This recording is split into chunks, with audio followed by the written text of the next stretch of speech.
शिव आणि ओम यांचा संबंध. ओम हा शिवाचाच स्वरूप आहे. शिव म्हणजे नाद ब्रह्म, म्हणजेच आवाजाचे, नादाचे मूळ. ओम हा विश्वाचा पहिला नाद आहे आणि तोच शिवाचे पहिले रूप मानले जाते. शिवांना नाद ब्रह्म का म्हणतात? शिवांच्या डमरूच्या नादातून ओम निर्माण झाला. त्या नादातूनच वेद आणि संस्कृत वर्णमाला उत्पन्न झाली. म्हणून शिवाला नादाचा अधिपती म्हणजेच नादेश्वर म्हणतात. ओमचा अर्थ काय? तर ओम मध्ये 3 ध्वनी असतात.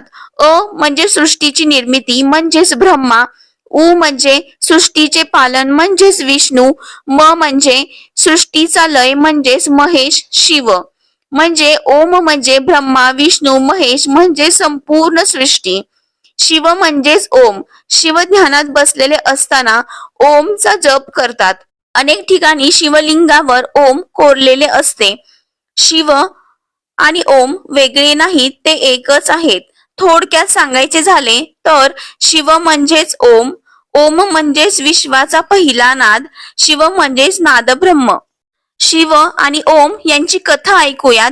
खूप खूप पूर्वी जेव्हा सृष्टी काहीच नव्हती, ना आकाश, ना पृथ्वी, ना सूर्य, ना चंद्र, तेव्हा फक्त एक शांतता होती, गाढ शांतता.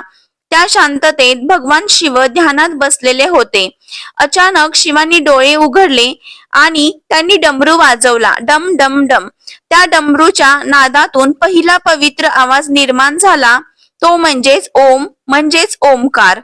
तो आवाज इतका शक्तिशाली होता की त्यातून आकाश तयार झाले, त्यातून पृथ्वी तयार झाली, त्यातून सूर्य चंद्र तारे तयार झाले. म्हणजे संपूर्ण सृष्टीची सुरुवात ओम पासून झाली. शिव हसले आणि म्हणाले, हा माझाच ओमचा स्वर आहे. जो या नादाला ओळखेल तो मला ओळखेल.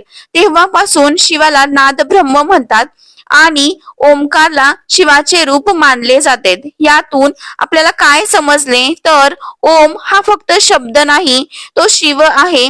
शिव म्हणजे सृष्टीचा नाद.